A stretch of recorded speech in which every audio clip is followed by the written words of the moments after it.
Trimming and shoeing have marked effects on the performance and soundness of the equine athlete. Ideally, trimming optimizes the interaction between the hoof and the ground during locomotion.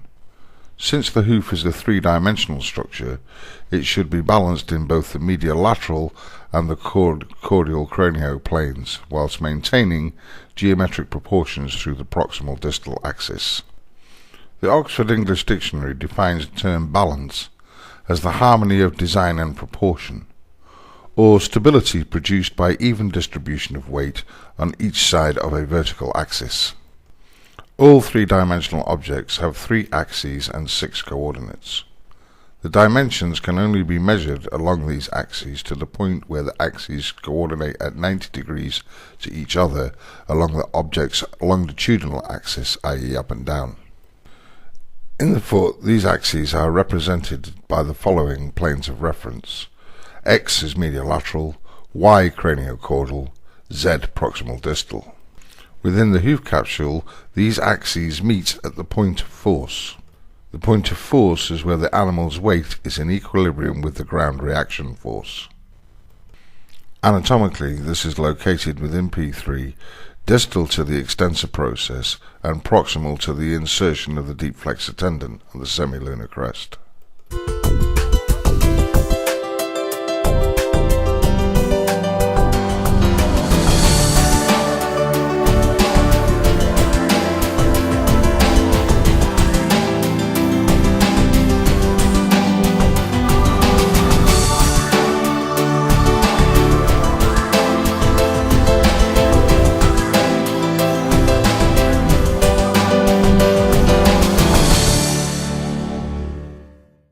The theory of static foot balance is about achieving a state of equilibrium within the hoof capsule around the center of rotation of the coffin joint and the point of force, as well as correct geometric proportions. In practice, this is thought to optimize the physiological function of the hoof capsule under load bearing.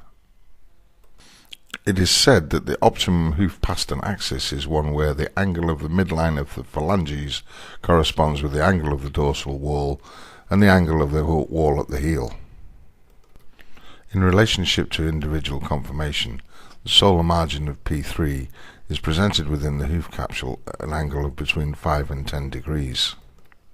As a guide, the vertical height of the dorsal hoof wall is 3 times that of the vertical height from the coronary band to the ground surface of the heel. In the warm blood horse, the heel is about 1.5 times the vertical height of the dorsal hoof wall. The heel-toe height ratio optimizes the presentation of P3 within the hoof capsule. Correct orientation of P3 within the hoof capsule minimizes pathologies normally associated with poor craniocaudal foot balance. To assist still further in this assessment of craniocaudal hoof balance and P3 orientation, an imaginary line projected distal palmar from the hairline of the coronary band should intersect the center of rotation of the coffin joint and terminate at the last weight-bearing point of the heel buttress. A further imaginary line projected distally from the center of rotation of the coffin joint should terminate at the widest point of the solar bearing border. This would normally divide the bearing border equally in half from the point of breakover to the last weight-bearing point of the heel. Dave Duckett, FWCF, a noted farrier from Pennsylvania in the United States, noted that the length of the dorsal hoof wall also corresponded to the solar length from the toe to the widest point of the foot. Duckett called this point Duckett's Bridge, which he noted was under the center of rotation of the coffin joint, but also approximately about 1.25 inches palmar of the true point of the frog.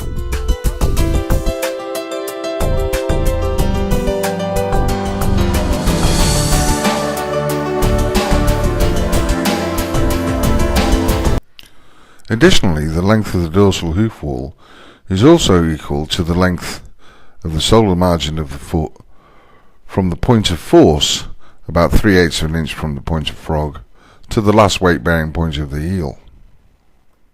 The distance between the point of force and the center of rotation of the coffin joint plays an important part in solar arch and heel pathology. The point of force or zero moment is below the insertion of the common digital extensor tendon at the extensor process and above the insertion of the deep digital flexor tendon at the semilunar crest, about a third of the way down the depth of P3. The foot aligns with the rest of the limb from an imaginary line projecting down from the middle of the scapula, falling through the center of the limb, the center of rotation of the fatlock joint, and falling to the ground posterior to the last weight-bearing point of the foot. The preceding are thought to be the correct geometrical proportions of the foot for cranial cordial foot balance.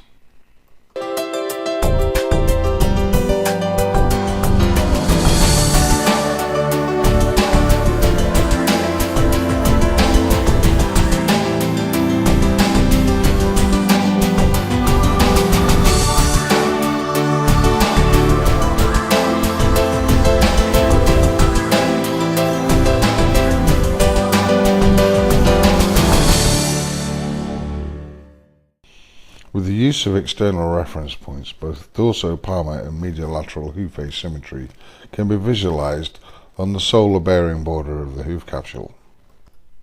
A line representing the longitudinal axis of the limb should bisect the limb and the solar margin of the foot equally in half. Medially and laterally, both halves of the solar margin should exhibit similar symmetry. Craniocordial balance in this aspect needs to be assessed with reference to the lateral medial projection.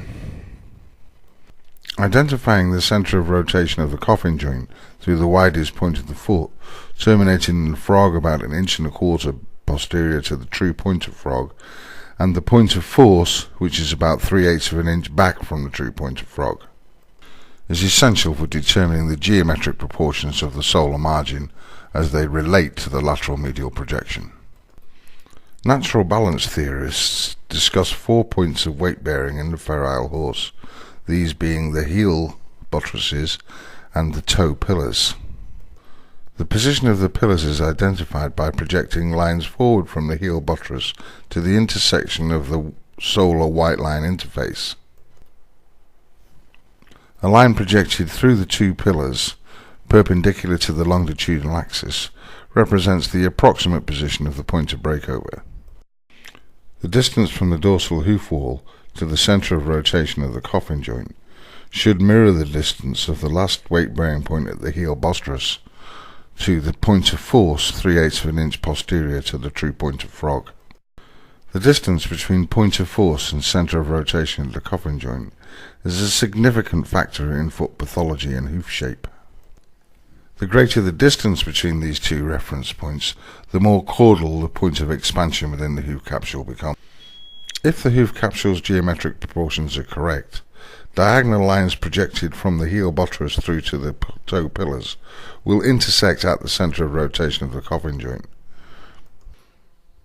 Professor Russell's work of 1903 places these intersections of the diagonal lines at the point of force. This is the fundamental difference between Russell's theories and Dockett's theories on hoof balance and symmetry.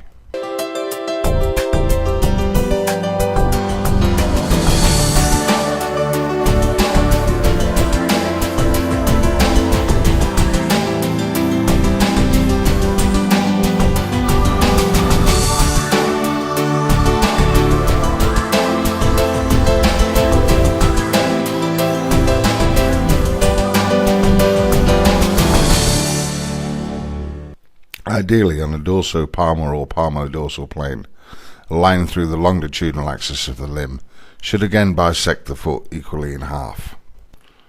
Both the coronary band and the ground-bearing border should ideally be perpendicular to this longitudinal axis. However, their height is more accurately described through proximal distal displacement or excess growth, with the height and angle of both heels being the same. Similarly, from a dorsal palmar view, both coronary band and ground-bearing surface should be perpendicular to the long-bearing axis, and the limb and the hoof capsule bisected equally in half.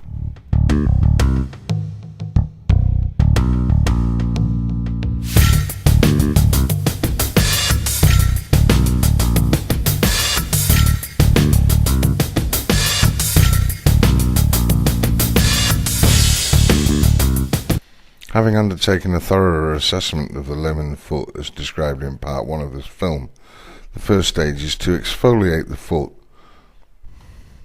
The collateral aspects of the frog are trimmed to their natural angle to expose the collateral sulci to their full depth. Exfoliating damaged or diseased tissue is removed from the central sulci of the foot. Exuberant perioplic horn that binds in the buttress of the heels is carefully removed from both medial and lateral aspects. This aspect of the trim is essential, as it allows you to gauge both the height of the heels and the solar plane later on in the trim. Any other loose, damaged or diseased frog horn is removed carefully and the true point of frog exposed. Identify and recognize the reference points and check for any distortions within the hoof capsule that may affect the way that you need to trim or shoe the hoof. The depth of the solar arch and the lateral sulci will help you identify any current or likely hoof capsule pathology, as well as the relative position of P3 within the hoof capsule.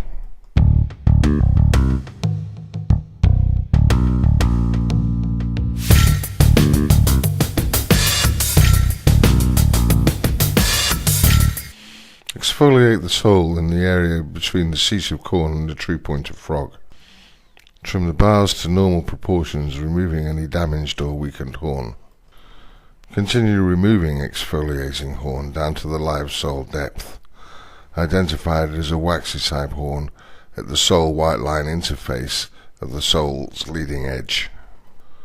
Trim all damaged structures back to confluent viable tissue, thoroughly cleaning any suspect areas that may lead to future infection.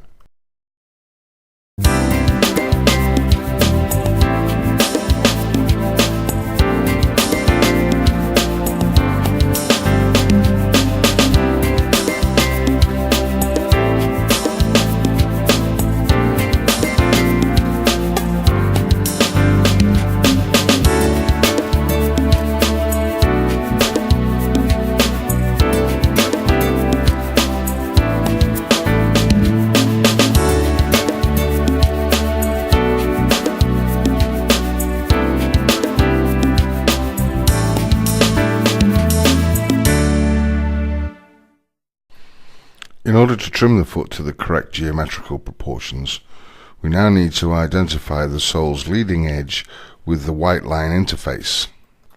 This is achieved by carefully removing exfoliating horn from the sole's leading edge with the white line, from quarter to quarter. Using the knife upright, this will reveal not only the depth of sole, but the true position of the white line solar interface.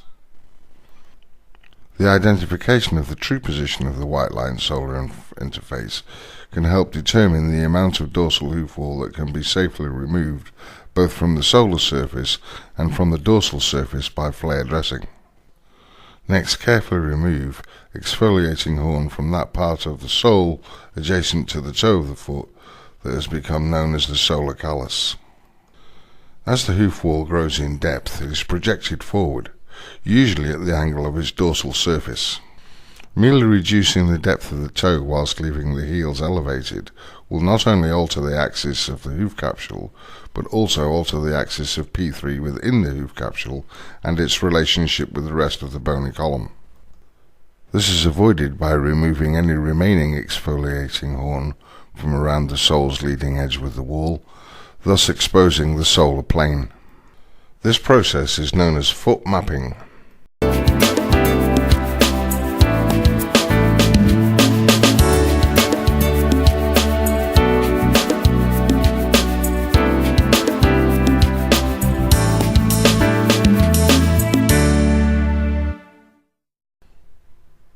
Prior to trimming of the bearing border, the solar plane is reassessed through the longitudinal axis of the limb. It may not always be practical to trim the bearing border of the foot to the longitudinal axis of the limb. In some cases of angular limb deformity, the hoof capsule will need to be trimmed to the solar plane. In these cases, however, it is essential that hoof wall distortion through flaring and compression is accounted for in the final trim process. Down from the toe to the heel, parallel with the live sole. The heel is trimmed to a position that is approximately adjacent to the widest point of the frog or the back of the central sulci. Throughout the process, care should be taken not to reduce the solar depth by invading the live sole. In the healthy foot, the depth of the live sole is normally equivalent to the width of the dorsal hoof wall at the toe.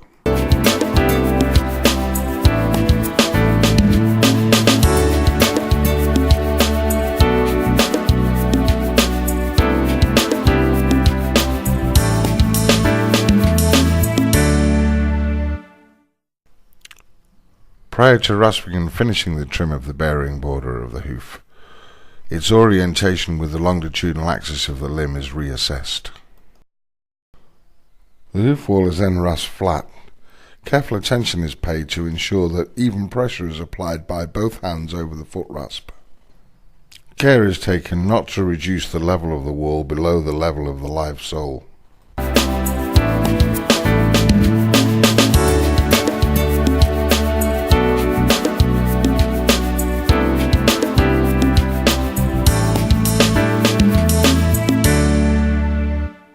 The shape of the foot, and thus the thickness of the dorsal hoof wall, are assessed by comparison with the white line and its solar interface.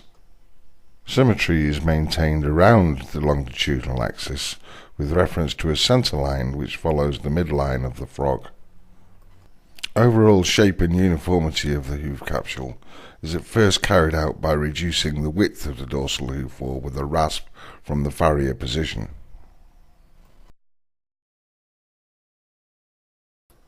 The toe of the foot is rasped to a uniform radius and wall thickness, the thickness being regulated with the inner border of the white line or the white line solar interface. Areas of the foot that have been subjected to overexpansion or distortion are controlled carefully so as to restore as near a symmetrical outline as possible around the center line of the frog. This is completed successfully by evaluating the ratios of the distance between the toe and the center of rotation and the heel and the point of force, and in addition to all the other external visible landmarks.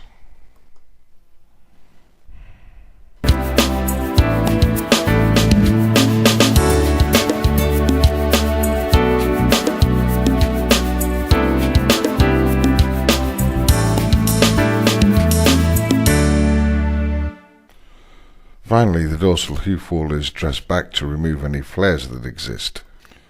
This would normally only be to the lower third or half of the dorsal hoof wall. Under normal circumstances, the rasping of the dorsal hoof wall should not extend back into zone 4 of the stratum medium, and symmetry around the optimum point of breakover should be constantly checked by reference to the longitudinal axis.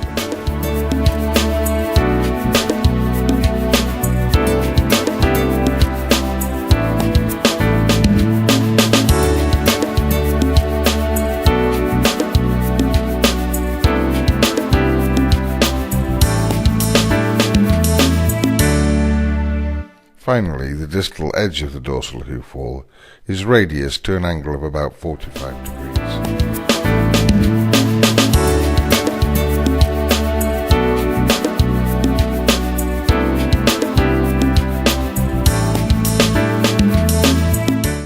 Prior to commencement of the trim, craniocordial landmarks of heel buttress, center of rotation, and the toe were identified. In evaluating the heel-toe ratio, there is clearly a lack of basal support from the widest point of the foot to the buttress of the heel. Post-trim, solar surface landmarks were re-identified.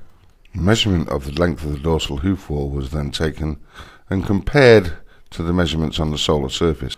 The measurement from the toe to the widest point of the foot was to within 1/4 of an inch of the dorsal hoof wall length, and the measurement from the buttress of the heel to the approximate position of the point of force was exactly the same as the length of the dorsal hoof wall, resulting in an improved heel-toe ratio.